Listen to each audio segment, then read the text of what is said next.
Well, let's get you some more analysis on this situation in Niger. Our international affairs editor, Oliver Farry, joins me in the studio. Oliver, as far as we know, ECOWAS will be meeting tomorrow, well, Thursday, to discuss, what next in the crisis. Are we expecting the junta to budge on their position in that meeting? Well, there's no real sign of that just yet. The putschists in Niger are holding firm. They've already refused to meet with representatives from the West African bloc, ECOWAS, and the African Union. And of course, they also refused to allow US Deputy Secretary of State Victoria Nuland to meet with the deposed President Mohamed Bazoum.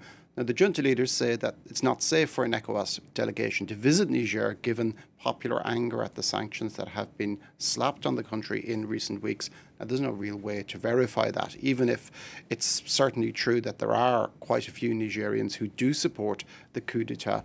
But it's a rather self-serving excuse, given that the military who have taken over the country would be expected to assure security in a country that's actually not especially unstable by the standards of the region. And we don't know the end game of everything just yet. ECOWAS has threatened military intervention, but has done nothing since its deadline, demanding that the junta reinstate Mohamed Bazoum passed on Sunday.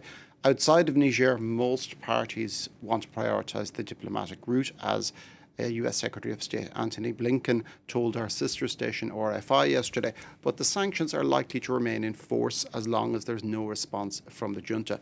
Western governments, including France and the US, are loath to use a military response, even if they face losing their military bases in Niger.